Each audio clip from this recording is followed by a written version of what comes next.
All right, later. All right, bro. I got you.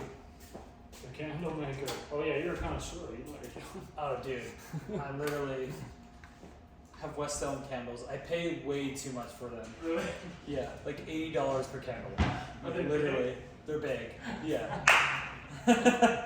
And they smell very unique. Really? They're not like one of them is like something in moss.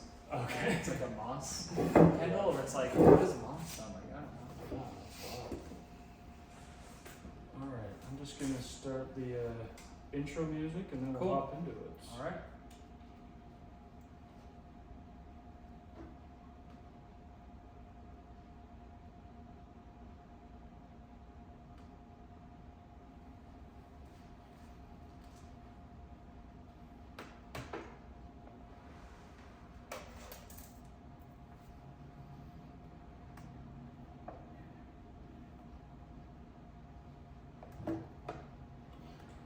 All right, welcome to Stone and Clay. This is episode 61.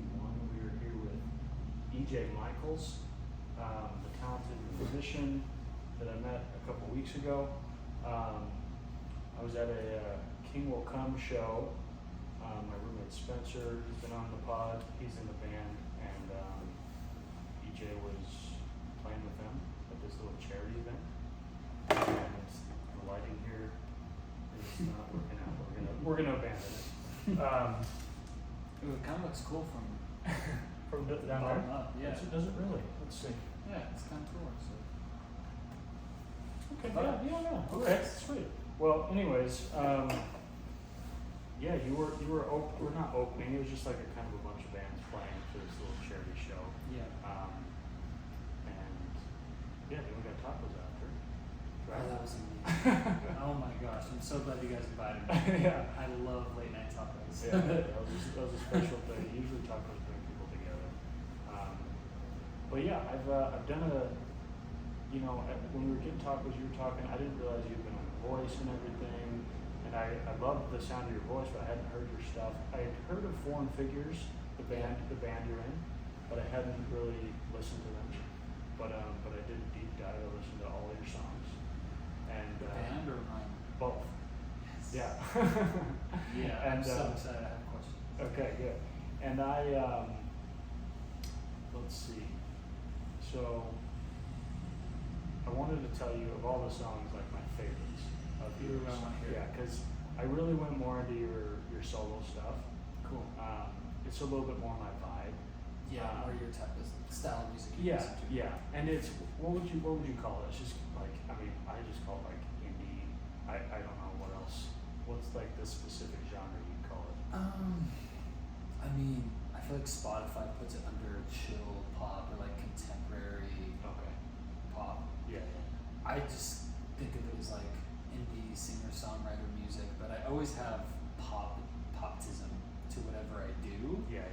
And I also love R&B, and I like alternative, and I like folk. So your band's a little more alternative, right? Yes. Yeah. It's very kind of like swag rock, kind of like this like dark alternative pop Yeah. rock type of thing. Almost like a 30 Seconds to Mars. Yeah, just definitely has that type of flair. Yeah. A lot of people have said it, it kind of reminds of this band, this UK band called Nothing But Thieves, and I love when people say that. Yeah. Because I love that band. But yeah, my stuff is definitely more singer-songwriter. Yeah, cool. For sure. And I'll tell you you're listening to an artist and you're like, dude, the voice sounds like this person. You can't figure out who it is. It finally clicked for me. I feel like you sound like City and Color. Ooh. Have you ever got that?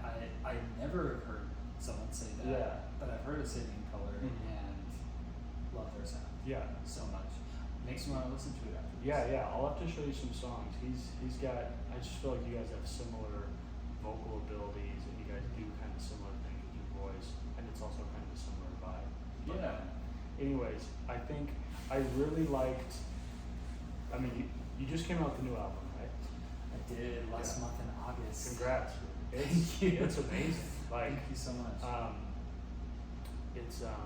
Is it kind of just about your life in Michigan and growing up? Because it's called Michigan Avenue, right? It is called Michigan Avenue. No, it's this street. It was named after the street in Salt Lake. on a street I did not even grow up on. Oh, okay, okay. Literally, my friend in 2020 had me, for the first time, drive down on a Sunday afternoon. He's like, you gotta check out the street. It's like a set in the movie. And I was inspired by it. Oh, cool, cool, yeah. Yeah, so my favorite songs for sure are Magic. Ooh, yep. It's a bop. Yeah, and then what is it? It's like, gosh, I had them written down, but now they're on my phone. Can you There's sing like, I certainly cannot. It's like, there's one about like something ugly. The Ugliest? Yes. Oh, okay, yeah. That one's not on the album. Right. But that's its kind of own separate Yeah. song Uh-huh. off of an earlier EP. Yeah. But yeah, that's a great heartbreak song. Yeah, yeah. And then the other one that I really was touched by was one of your first couple tracks on Michigan Avenue. Will you remind me? We got Roll the Dice. It's Roll the Dice. That's the very opening first track of the album. Yeah, it's Roll the Dice. Okay. Roll the Dice and Magic were the ones on that album. Stood out for you? Yeah. Cool. Yeah. Do you have a favorite song on the album? I do. Yeah. I would say the third track, June. Mm-hmm. That one just has sentimental value for me, and it's my top streaming song right cool. now. Yeah, that's cool. And I was taken aback by that because it's not, like this energetic pop with like this beat and energy. It's very ambient and atmospheric and like it's a love song. Yeah. It's very simple, but I feel like the lyrics are some of the best lyrics I've written, and just the simplicity of the melody and the backing pads and synths, it all just melts together so well. And I feel like a lot of people are really connecting to it. Online right now, some ads I'm running, a lot of people are like this ongoing conversation of like, oh, will I find love? Like I'm still waiting, because I think I have this hook that's like, for those who've waited a long time and it finally happens for you. That's kind of what June is about. It's just like manifesting love into your life by not trying so hard. Have you found that to be a successful strategy? For me, my past, yes, I actually have. Even though I'm single now currently and I'm not in a relationship, I have seen it. I feel like the moments I'm just living my life and I'm putting into my goals and myself, and I'm living my life in like, I guess in like congruence with what I want, who I want to be, and like where I want to be surrounding myself. And you kind of just put yourself around people in that sense and meet people naturally. But I still think you have to put some effort into it. I think it's totally normal to download apps, but if you're like spending so much time on that, and like I've had friends in the past who they've lived with me and they just are constantly on their dating apps. And you're just like so desperate for it. I think that's kind of the energy I push away a little bit of like if I'm ever in that place of low vibration and just like desperate or like wanting something really bad, you almost kind of push it away. It's kind of the opposite, and that's where the lyric in June came, where I think I wrote a lyric. My favorite lyric from the album is "When you're no longer searching, it finds you."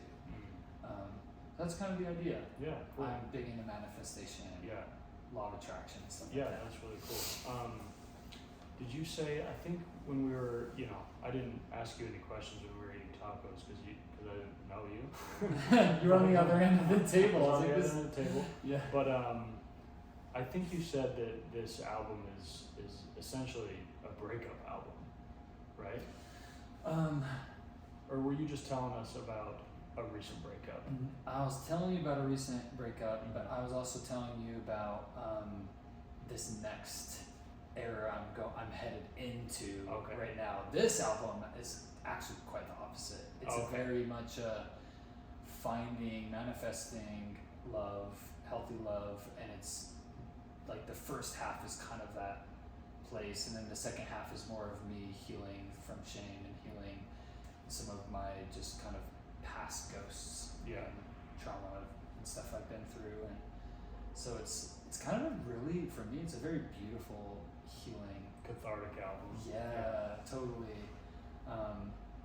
Yeah, that's to come. Okay, so you have a bunch of breakup songs that you're like working on, or they're in the vault. They're in the vault. I'm already 4 songs in, recorded. Honestly, some of the best songs I think I've written. And I'm tomorrow starting a new one. Oh, cool. I'm super stoked about called Change. It's just so potent and emotional, and Yeah. I feel like this next bit I'm gonna be using my voice a lot. I feel like with this album, Michigan Avenue, I was in this era of just like really ambient, chill music and just kind of using this very soft part of my voice and like loving that so much. It's like a candle. Right. Now, hey, you said before we started recording, you told me you are a candle connoisseur. I am. And that you will spend about $80 per candle at certain moments. Yep. Yeah. I do. And I'm shameless about it. I will buy candles that are usually yay big and they just have very unique scents. It's not just like vanilla or, pine or cedar. It's usually a combination of things, and it's just, I love when people come in. My favorite compliment is like, oh my gosh, so good. That's cool. And I'm like, I only think this was $9, but it smells really good though. Good. I could have fooled you. Could have told you it was a lavish. I could have been like, it's moss and cedar wood from Egypt. Okay, let's see if you can guess the scent. Do you think you can? It kind of has like a vanilla side to it. Oh, I don't think you're gonna get this. This is obscure. Really? It's guaiac wood sap. Okay. No, Yeah. I would have never guessed Yeah, that. I've never seen the word guaiac wood. I don't even know if I'm saying it right. But. Yeah, no, I love it. It's unique. I picked it up before we lit it, and I was like, I want this. Escape and discover. Yeah, that's what I love about candles. It's like setting a tone for your space. Yeah. I think it's so important to come home to that and have a sense of comfort and where you can kind of just like relax. And, That's cool. I wanted to ask you about when you have gone through a horrendous breakup, which most of us unfortunately go through at one point or another. Yeah. Do you feel infused with kind of creative energy, or does it take a bit for you to kind of get out of that hellhole and then realize like, okay, now I actually have a lot of stuff to write about, a lot of stuff to unpack, or does it feel pretty like, is it so raw that you're like, I need to go write a song right now? It's usually I need to take some time. Yeah. Sometimes the feelings are so strong that the idea of sitting down and writing a song about it sounds so depressing. Too painful. Painful. For me, these next songs I'm writing, a lot of them are kind of more so me writing from like the outside rather than being inside the pain. It's almost kind of like looking from the outside and like coming from a place of a more hopeful place, looking at heartbreak, and it being almost kind of like I can look at myself, my behavior from like third person and be like, why did I do that? Yeah. Like, this might be giving stuff away, I don't care. People who listen to this can hear stuff. I remember I had this thought with my very first breakup. I was so heartbroken. It was probably the worst feeling I've ever felt, and that was back in 2020. And I remember there was like maybe 6 months after, I thought in my head, I was just in my house and I'm like, nothing that I could have done could have made this person love me. Why did I think that I could get this person to love me? Yeah. In a sense, I'm like, that's so stupid of me to like think. At that time, I'm like, oh, I can make someone love me in a sense, and it's just like, that's gotta be natural. Right. Or love me enough. Right. Yeah, and the ways you need or where you're at the time, type of a thing, and that was a huge lesson for me. And one of the songs is called "Nothing Can Make You Love Me," and I absolutely love this song. It's definitely more full band and has a lot more energy. It has some like alternative pop to to the sound, but I don't know, it's it's such a simple concept, but like where I was at the time, it seems so complex to me. And it kind of reminds me of that Bonnie Raitt song, I can make you love me Oh yeah. if you don't. Didn't Bon Iver cover that? Yes. Okay, yeah. And some of my other favorite artists have covered that song. Okay. Such an amazing song. But I wanted to write a song kind of similar to that without saying the actual title. Mm-hmm. I mean, it's a completely different melody and sound, Sure. but it's kind of in that same thing of like, nothing could make you love me. Right. Nothing I could have done. And it's just kind of out of your hands. And I think that's the thing with love is like, you can't control, no matter like how awesome you are, or like how much you're hitting up the gym, or like how much money you make, or like who your family is, or this or that, or even like your level of success and fame. It's like people are just going to feel that connection with you or not. And I'm sure you've felt it on the other side where you're almost like, I would love to love this person, you know, like Oh yeah. I love Oh I love so many things about them. I love like spending time together. I love our connection, but it's not quite there. It's almost for there. you. Yeah, where you're just like, there's so many amazing things about this person. It could be the chemistry is off, or yeah. I had a relationship.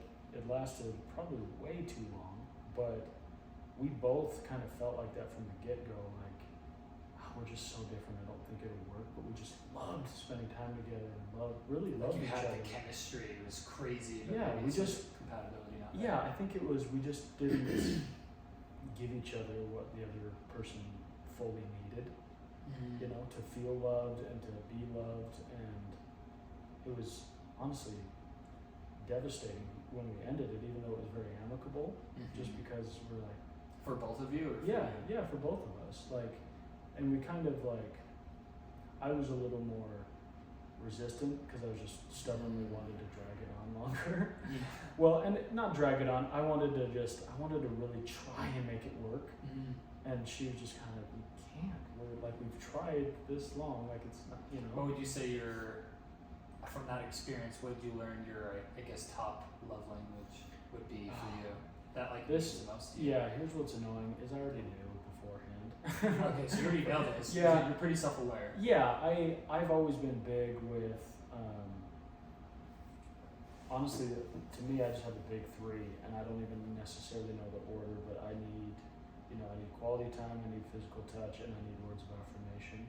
Okay. And we had, good physical touch. Quality time was a little sporadic, but when we had it, it was quality, right? It just like, when I'm with somebody, like I want to see them every day, right? Yeah. And like kind of your best friend. Yeah, and there are days that you're both crazy busy and you gotta wake up early and it doesn't work, but like for the most part, I just want to see you as much as possible. And she was just more introverted, didn't need it, and it wasn't anything against me. She just didn't need it. And then the words of affirmation, like, it's funny, they come in such different ways. Yeah. Like I don't necessarily need somebody to tell me like, I don't know, you're doing a good job or you're pretty or anything specific, but it's just like, I don't know, there's a lot of really subtle ways to validate someone and like let them know that like you appreciate them and they're doing things that you love and they're doing things that you think are awesome and worthwhile. And people usually think those things, but they don't always say it out loud. Yeah. And they're like, I appreciate when someone that actually voices it. Right. Like to me, like one of the best qualities you can have is to be a great like complimenter. Yeah. In a really specific way, not just like genuine. Yeah, because you can feel when it's really earnest and it really comes from a loving place. And I feel like some people, I'm very much that way. Like I say what I think, and with words. I feel like some people are scared away by that. Yeah, like it's like too much in a sense of like, I don't know how to take all your love. Right. So much, and they don't know. I think the fear is probably they don't know how to reciprocate it. Because they're like. I might be kind of comfortable receiving it, but I can't give that same energy back. Yeah. But that's what you need. You need somebody that can match your energy. Totally. And that's it's funny, like, I love the love languages. I think there's a lot of value in them, but there's almost another, like, echelon of, like similar energies, Yeah. you know, and sometimes you think you have it, but you just don't. That should be like another sixth love Yeah. language Yeah. of just aura, Right. like energy, like atmosphere around another person type of a thing. Like, how does that compatibility work? What about your love languages? Oh, I would definitely put physical touch first. Mhm. I'm a very affectionate person, and like I really feel that from other people in a sense, like very small things, like just knowing that someone wants me, like Yeah. that means a lot to me. And I feel like the words is also important for me. People, in a sense, like saying what they think out loud.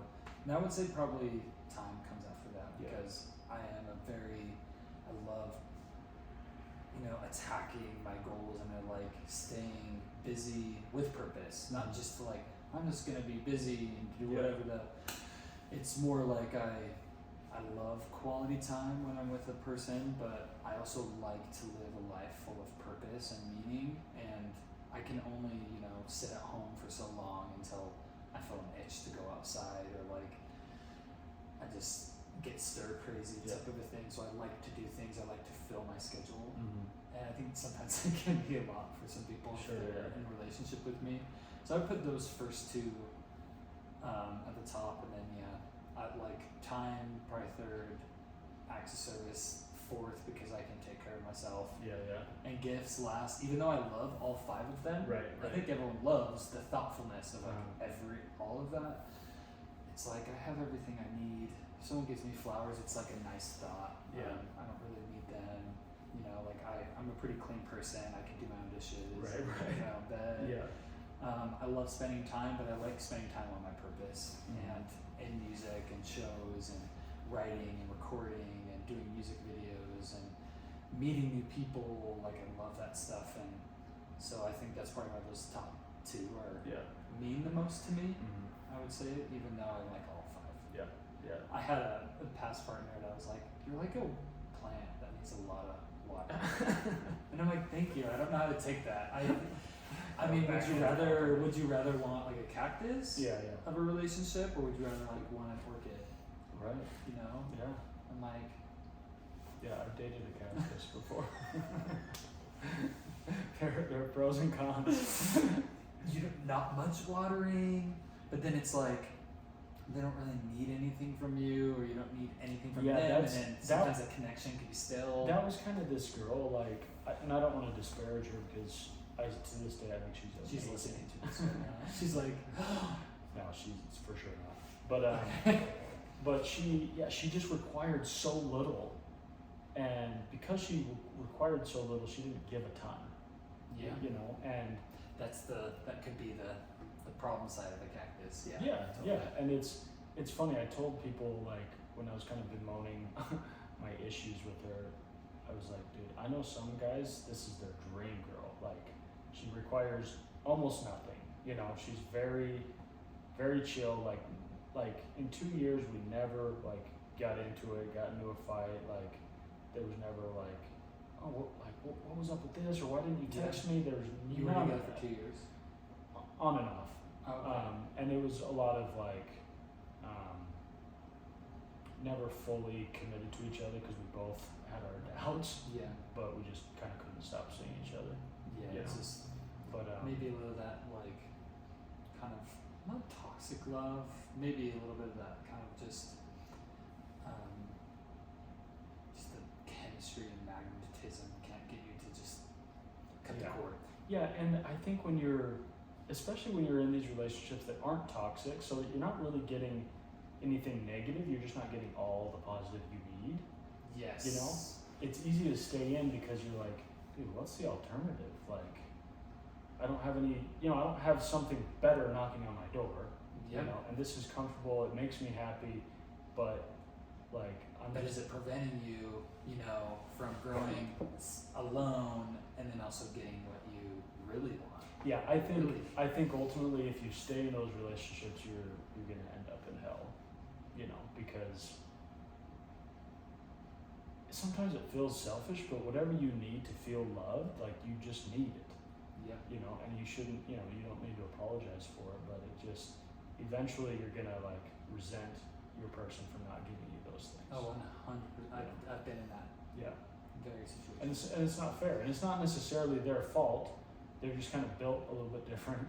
Yep. And it's just a It's compatibility. like no one issue. is wrong Right. in like how they're giving love or not giving love enough. It's I think it does come down to like, are you compatible physically, sexually? Are you compatible spiritually, like emotionally? Yeah. All those things like is a real thing. Yeah. Yeah. Totally. And would save you a lot of suffering by finding the right person. Yeah. Yeah. Totally. Tell me a little bit about your voice experience. Yeah. Yeah. So you went on The Voice. Was it a couple of years ago? Was it pretty recent? No, it was recent. Okay. I just finished. I got eliminated the end of April. Oh, this okay. year. Okay. Yeah. I don't. I went back and watched some of your clips and stuff. It's one of those shows that I never watch like full episodes, but I love watching the clips. Just the performances. Yeah, and like the little interviews, and like there's often, you know, these little like touching things that the artists, you know, talk about with their Yeah. songs, and yeah, I like watching sad TikToks at night, just like anybody else. Go down the rabbit hole. Yeah, sure, totally. So yeah, tell me about, first of all, how did you get on? Did you audition? Yes, back. I auditioned like a year before everything even came out in June, just through the audition process that anyone can do, just online. It's like an Okay. open call Just audition. send a video. Yeah, you basically schedule a time. You have like 90 seconds. You say your name, where you're from, your age, and then you sing like a verse, chorus of a song, and it like records it. You can watch it. Yeah. But I think at mine, I just sent it through. Yeah. I had auditioned 3 times before, 1 in person and then 2 over the virtual call. Oh, okay, yeah. The first time I auditioned, I had so much learning to do. That was like when I just got back from my mission and I had no experience performing live. Yeah. So I definitely had a lot. You were just kind of raw talent at the time. Yeah, like Yeah. just very unpolished. Yeah. For sure. But then in 2020 and 2021, I auditioned both those years, and then I'm like, I'm just gonna do it 3rd time. Screw it, like Yeah. let's try it.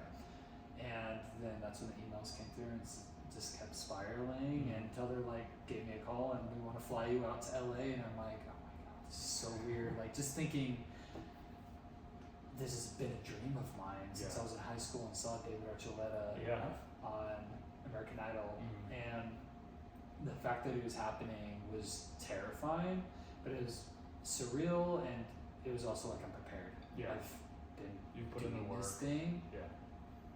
full time since 2014. Played hundreds of shows with my band all around the U.S., even up in Canada. Did you do like a full tour? Yeah, we did. Yeah, I think we've done a couple actual tours. I think 2 or 3. I think the furthest we traveled was all the way up to Ohio. We were booked at this college, this Catholic college. I think they found one of our songs online, like loved it. Okay. And I remember we showed up and they all had this like huge Congo line, and like we like were coming in the middle, and we were like celebrity there. Yeah, It was yeah. so weird. In this like random school, everyone knew who we were. But we would build tours sometimes around that. Okay. If we got booked really far away, then we're like, well, let's just tour way Yeah. up Gotcha. and down. Okay, cool. Okay, so you get on the show.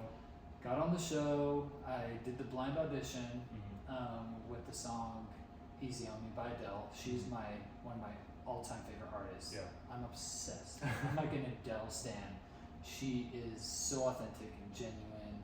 She just is herself unrelentlessly. I love that about Crazy her. pipes. Crazy voice. Yeah. Yeah. Some people don't like it. Yeah. I love it. I love her resonance and her passion, and how she can just hit those big notes with so much, can fill an entire room with her sound. Yeah. And she's a great songwriter too. But I sang her song "Easy on Me" in her same key on piano. I remember all the contestants were like, "How are you doing this?" Like, I would be pooing their pants if I was on the stage playing an instrument because it's about your voice. It's not Right. about being an instrumentalist. Yeah. But it kind of freaked me out when they would say that because I'm a great piano player. I don't have to think about it Yeah. really at all. It just kind of comes out. But then I would start to think about it, and I remember the night before, I just was laying in bed with fear, just thinking the lyrics over and over and over again. And I remember like singing, like, what's the first verse? I forgot the first verse. Oh, and it's tomorrow. Yeah. And I'm like, what if I just forgot the lyric? Right. And I just manifested that. And I remember getting on stage and taking a breath, just like, okay, Kelly, Niall, Chance, and Blake are all on those chairs. They're actually full. Yeah. I have one chance. Do you like meet them beforehand? Like, No. So it's very like. Yeah, you don't meet them. Okay. And they don't know who you are. Right. They don't know your voice. They don't know what song is Mhm. playing. I mean, all the producers and everyone else knows that. Yeah. But yeah, I just remember singing the first line, came out great. Second line, third line, I tripped up on a lyric, and I thought I screwed up my chance. Yeah. But then I saved myself and got right back into the Uh-huh. right lyric really well, so you can barely hear it. Yeah. You can kind of hear if you pay attention. And then Chance turned around right before I hit the first note on the chorus. I think he probably heard my heady upper register. I think he liked that. Yeah. And he turned around, and I remember that's when I blacked out. I was like, oh, like, oh my gosh, like Chance turned around, and Yeah. then. Is it hard to finish the song because you're just like you're waiting for somebody to turn around and then they do, and you're like stoked and emotional? Is it hard to kind of? No, because that's when it's almost kind of like the blackout. I mean, you don't like blackout, you don't faint. You black out in terms of like, you don't even, almost in a sense, it's just all coming out of you, muscle memory. And you're almost just like in this, You're in a flow state. yeah, almost, Yeah. but a weird state because Mhm. there's so many emotions of Yeah. like fear and anxiety and nervousness to like euphoria to Yeah. where it's so much that I think it's like the blackout is maybe your like survival Yeah. kicking in and Dude, just like dude, numbing out. It's so crazy how powerful music is. Like I don't have any musical gifts. I can just interview musicians, but Yeah. and I love Love it. music. I'm crazy about it, but I just can't believe how powerful it is. Like what one song can do to you, like when you hear it at the right time, Absolutely. you know. And I'm sure that's a huge reason why you do what you do and love what you do. Just the power of it. Yeah. Yeah. Yeah. I just remember songs like that having that impact on me, and it's the best feeling as a musician and artist when you have someone else that appreciates that and like has a song that affects someone in that way. I remember this one lady with a song I wrote called Hey Love at this concert, came up with her husband, and she was bawling and crying. She's like, I heard you sing this song last year. It completely transformed my entire life this year, and you have no idea how much it means to me. And I was just kind of like, I don't know, I never thought I'd ever impact someone that Yeah, way yeah. in my entire life, and I just thought it was really cool, and it's a way to, you know, connect with yourself. And I always try to get to the bare essence of truth of like exactly what I want to say and what I'm Mhm. feeling, and knowing that someone else has been through that Yeah. at some point in their life, Yeah. like has maybe felt that or had an experience in a relationship in this way, or yeah. Yeah. So after The Voice, did you get a pretty, or maybe after like the episodes came out and stuff, did you get a decent like boost in your popularity and in your song stuff? Did that help a lot? Not like huge.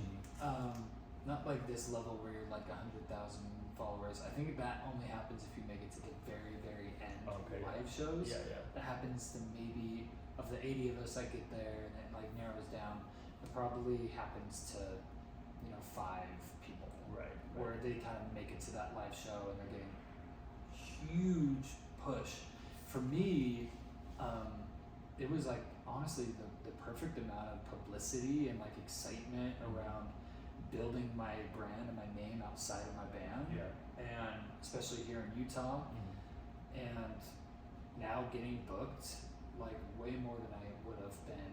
All my social media followers doubling, more excitement around my album and that, Yeah. like that coming out, where if I had never done that, I feel like it would have been less of an impact. Right. And I would just have to build it from nothing, Yeah. where it kind of gave me something. Yeah, I'm sure it gave you just some awesome momentum. You know? Even just like from a creative or even emotional standpoint, where you're just like, dude, I'm a bona fide artist. You know? Yeah. Yeah. And I look at it as no show's gonna make it for you. Like, no one's coming to save you. Yeah. No one's coming to make it for you. Right. At the end of the day, it's are you willing to put in the work and be consistent with it, Yeah. and use these shows as leverage, knowing they're not gonna, they'll change your life in certain ways, but it's not gonna be the thing that's maybe gonna give you your absolute break, because Right. there's so many of them. Yeah. So I always go into anything with a very realistic mindset, but then I like being surprised. Sure. Yeah. If I get surprised by something, Yeah. that way I'm not necessarily burning myself out Yeah. with expectations of like, oh, if this doesn't happen, so now I'm gonna burn out. I'm sad. It's not happening. Yeah. I'm gonna stop doing music. Yeah, me and Spencer always talk about this, how like we're both trying to just put out content all the time and try to just work on our craft and just put our art out there and not get obsessed with like how well it's doing or The engagement, Yeah, if and- people are, and we're both in a stage where we're not super well known or anything. We're trying to build our brands and trying to find, like you said, I like that kind of these little breaks, like not necessarily looking for our one big break that's going to save us, but just looking for a little momentum here, a little bit of boost here, totally. finding new fans and new listeners and new readers here and here and here. Yeah. And ultimately at the end of the day, like your art also has to be like fulfilling for yourself. Yeah. And like, or else you're not going to make good art, Yeah. It's like, who are you doing it for? Yeah. In a sense, because you will burn out if it's like just all about getting that validation and all those numbers Yeah. and views and whatnot. And like, if you're really doing it from a place of authenticity and it is for you, and you find people that love what you do, that's kind of the goal, right? Yeah. Because not everyone is gonna get big. Not everyone is gonna make it in terms of like this huge commercial success. But if you love doing what you do, you can be successful at it, and you can make a living from it. Yeah. And I think anyone who's really talented and like puts in the work can do that, at least. Yeah, because you really like, I heard this thing, and of course there are levels to it, and you always want to just grow and get a bigger viewership, bigger audience, but I heard this thing where this guy's like, dude, all you really need to be really successful is to have like 10,000 really loyal fans that just love all your stuff. You put out an album, they're gonna listen to it. You put out merch, they're gonna buy it. You write a book, they're gonna read it. You're on a podcast, they're gonna listen to it. Like, you don't need millions and millions.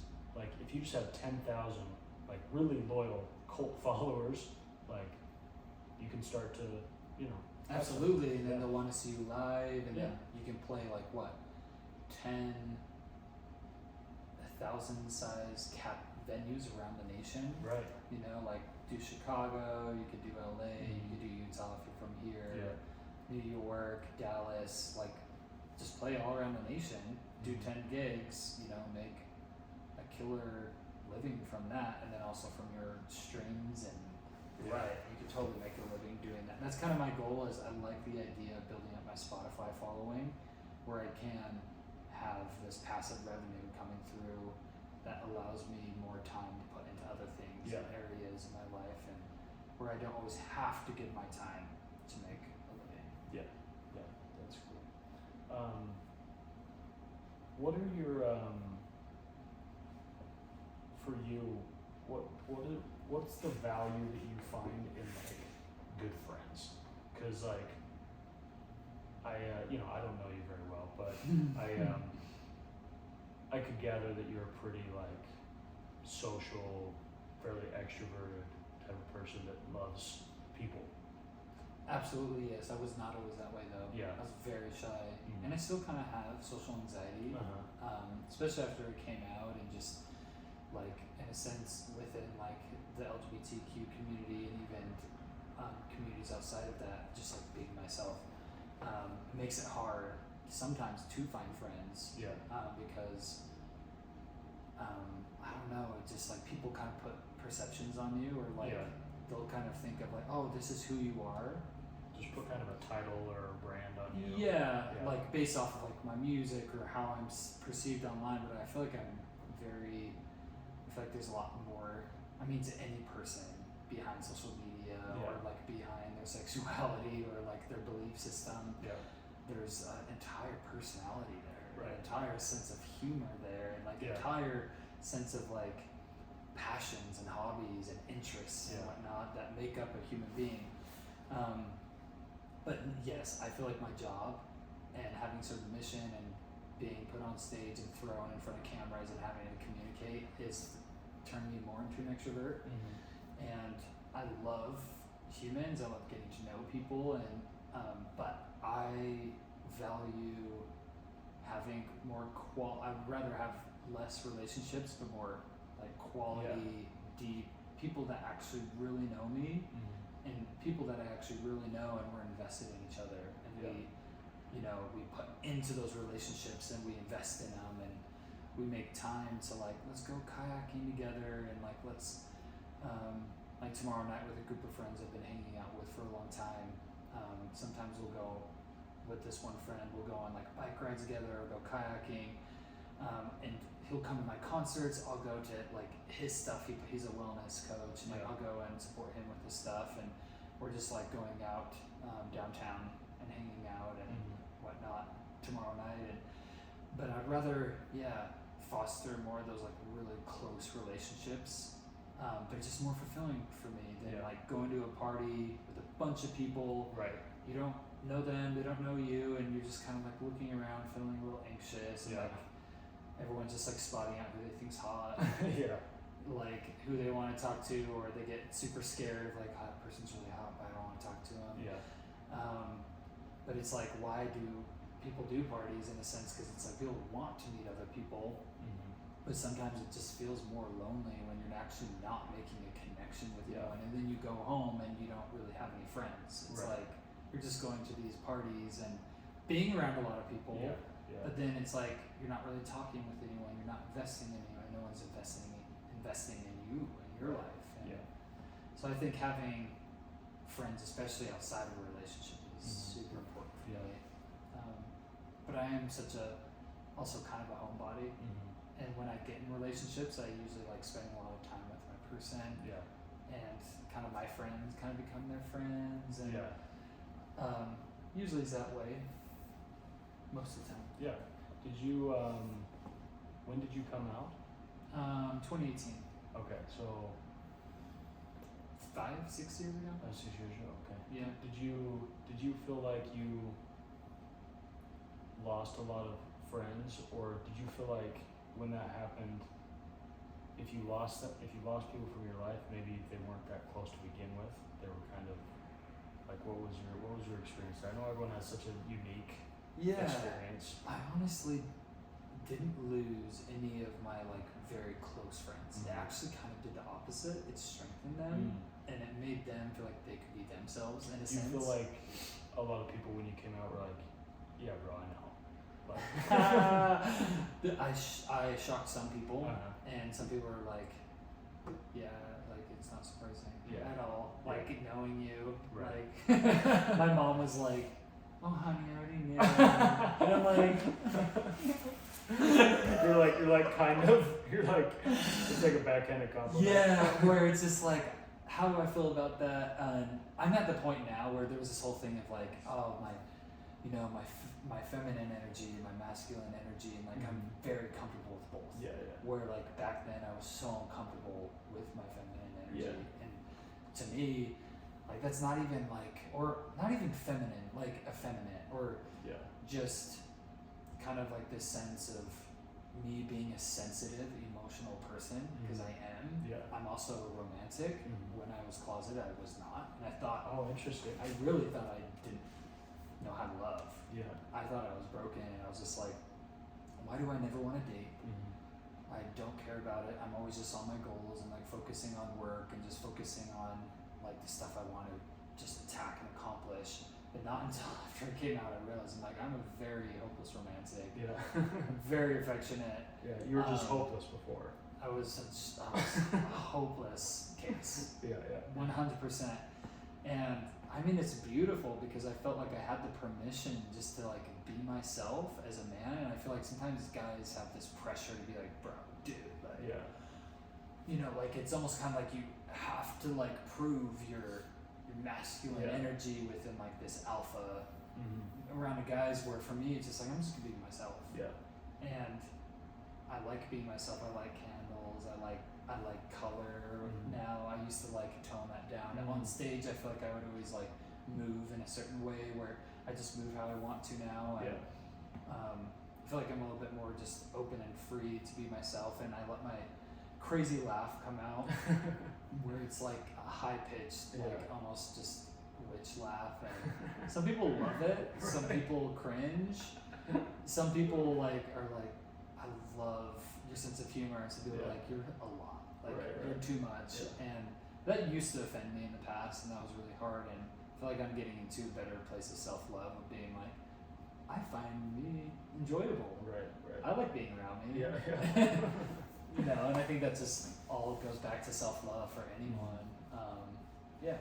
That's cool, man. Do you feel like there's a similar, you talked about there's kind of this macho culture among guys to just whatever, be masculine or be, be proficient at sports or whatever it is. Do you feel like there's a similar pressure in the gay community to act a certain way? Because I feel like I don't want to speak out of pocket, but I feel like there's kind of different types of gays. Yeah. There's a lot of subcultures. It's you have different, they have names for different body types, right. different interests and stuff like that. Yeah. And there's some that are very flamboyant, very whatever, and some that you're almost I would never known they were gay. Yeah, totally. Do you ever feel kind of judged by that community for maybe not molding into a specific way? No, I've never felt judged. That's cool. I think it's who I surround myself with, because I think it's really who, at the end of the day, it's who you surround yourself with. So there's a lot of people out there that I feel like most people actually just want to be authentically themselves, and they want to accept other people just being who they are, type of a thing. I think it's usually if someone is judging you or saying, this is how it's supposed to be, I think it's more they're insecure with who they are. Yeah, because I feel like some people in the LGBTQ community, they struggle with people that aren't very vocal about it and very even political about it, and they're just kind of, it's shame. It's usually there's a lot of trauma in the community, and there's a lot of shame in the community of being a minority of sorts, and kind of almost acting out because of that. It's kind of like a rage almost. You know what I mean? Of this feeling of I have to work for acceptance. I have to work for normalizing my relationship and who I am, where other people don't have to. I mean, it's already a default in a sense. Where it's now I feel like generation Gen Z, once that takes over, I think it'll be almost probably completely normal. After millennials. Where it's coming out and all that stuff. It's just people will have the freedom to love who they choose, and there will be plenty of families of all kinds. Because it's all about authenticity, and there's variety, and I think there's beauty in color and variety, and rather than training everyone to be drones and this is exactly how you're supposed to act and be type of a thing. So I see it that way. I'm a very inclusive person, and I also, because I'm a Gemini, well, not because I'm a Gemini, I feel like I'm a Gemini too, so. Ooh, we're spicy. We're dangerous. Everyone thinks that we're crazy. Yeah, I didn't know that I was spicy or dangerous, but. You don't seem spicy and dangerous. You seem very like cool and collected and calm. Yeah, I don't know. That's why. Or maybe you are on the inside, just the outside's there's some fooling spice. Maybe there's some paprika in there. everyone. It's funny. I've had a lot of girls like say stuff about like, oh, so you're a Gemini, and I'm like, I don't know what that means necessarily. Yeah, in a sense of like, oh, I should watch out for you. Like you're gonna be a heartbreaker, or like you're gonna play this whole relationship wrong, or like Geminis are known for like running away from hard things, or like they can never settle down type of a thing. But I think it's like I just feel like Geminis need to expand and grow and be in places of growth, but they can settle down. Yeah. They just need to settle down with someone that also wants to grow with them. Right. But I mean, there's a lot of Geminis sometimes, and different moons and different houses and whatnot. So, what if that's your thing or not? It's not, but I'm interested by hearing stuff that I'm not It's interested. fascinating, right? Yeah. Did you feel like there was like I'm trying to imagine this world where like all of a sudden I'm dating a new gender. And it's really hard to imagine. Imagine it. Was it a really hard transition, or was it pretty natural for you? Like, because I feel like I mean, people come out of the closet at all different ages, but you came out maybe statistically 26. a little late. Yeah, a little later. 26 is later. And you had dated women. Yeah, I dated women. I was even married to a woman. And it was actually quite the opposite. It was always uncomfortable for me to date women. Okay. It was like, again, it happened. But you to just me. thought you were uncomfortable in general. No, Or- I knew. I'm pretty self-aware. Yeah. Like I knew what I was experiencing. You were just fighting. I was fighting it.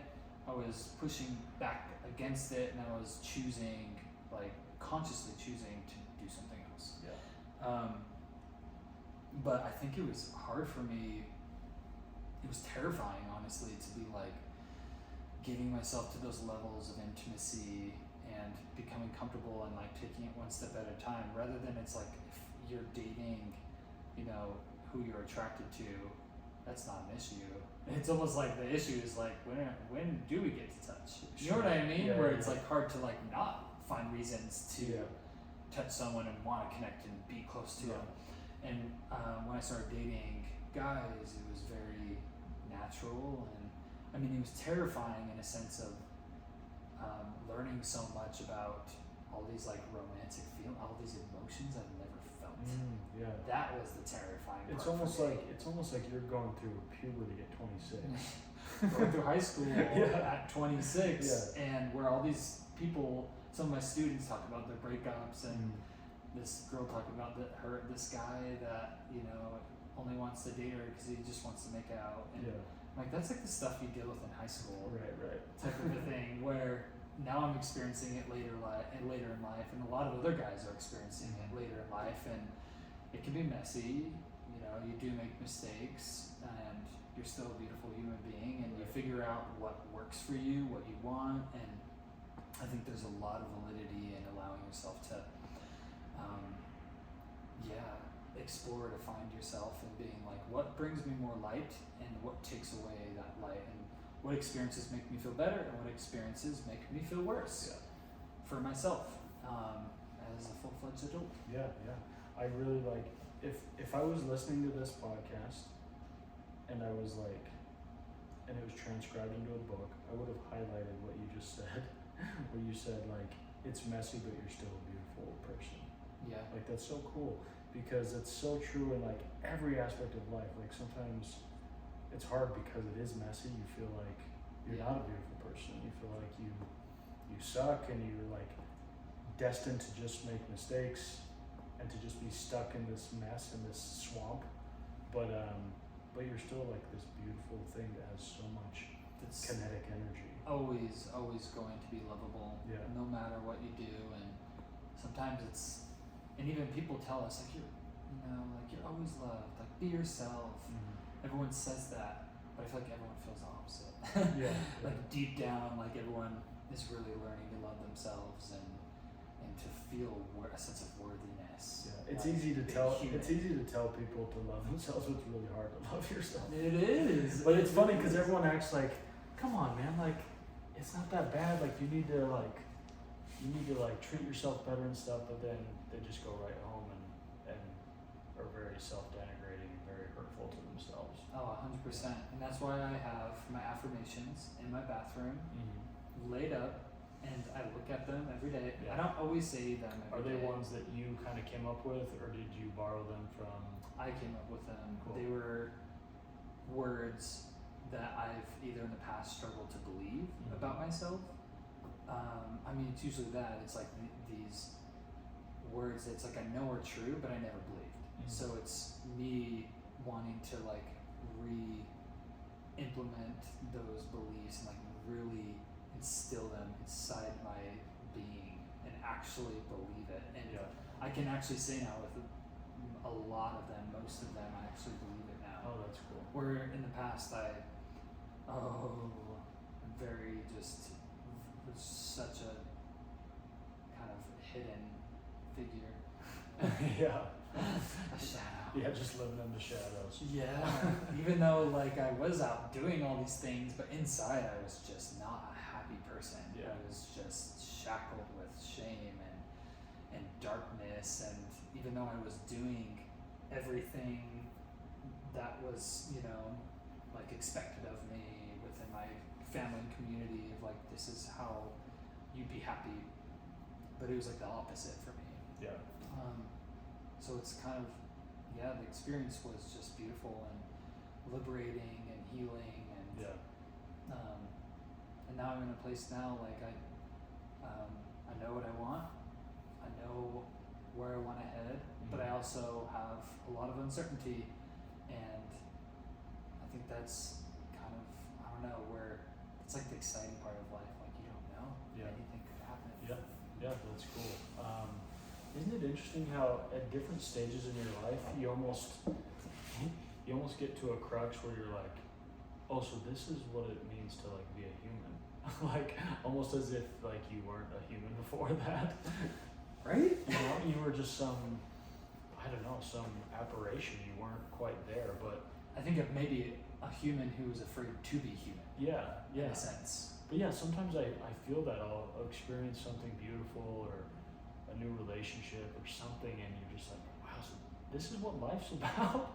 Like you're I'm like just showing learning up this in the now. human experience. Yeah. Like you're actually living it. Like that's all the emotions. Sometimes we just want to feel comfort and joy, but it's like being human. It's like no, you gotta allow yourself to be angry. You gotta allow yourself to be sad. Yeah. You gotta allow yourself to be afraid and like sit with that and not be like, let's turn all those bad ones off and only just be joy. I mean, it's like Inside Out, that Disney movie, where it's just like joy everything, but it's like then you're just kind of not really experiencing the whole dimensions of what it means to be a human. And I think that's what some of the greatest artists do is like they tap into all of those emotions for people and they express them so well, and people, I feel like a lot of humans don't know how to express their emotions or allow themselves to feel it, and music kind of does that for you. Yeah, it articulates your thoughts, a lot of times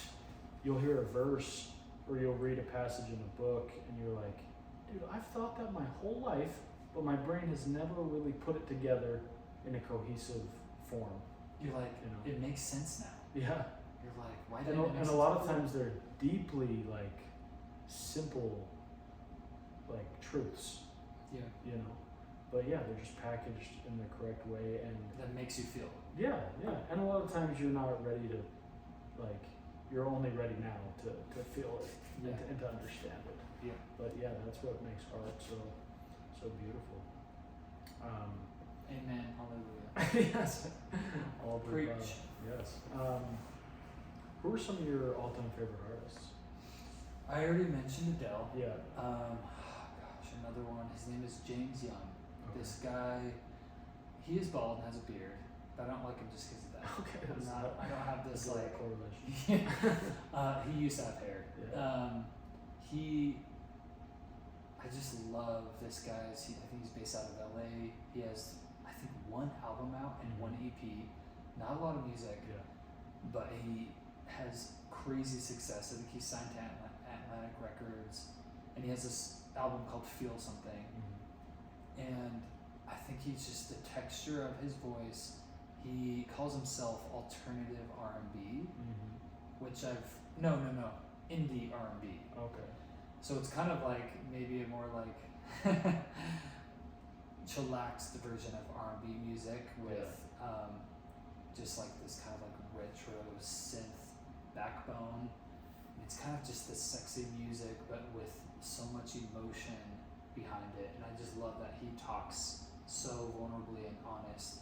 And that's usually my favorite artists are the ones for me that I connect to that I feel like are just authentic and they speak usually about what they're going through. So that's like Adele, Sam Smith, Coldplay. Coldplay is like, they feel, Chris Martin feels like an elevated human being to me. Like he's like figured out how to just like live in this like another plane of thought and of hope and peace and love and just faith. Everything he puts out is wonderful. It's spiritual. Yeah. I love. Do you have a favorite Coldplay song? Right now, I think it's called Miracles, Someone Special. It's from their EP, Kaleidoscope EP. It's not a very big song, but this song, I've been listening to. I listened to it at the gym like a few times this morning.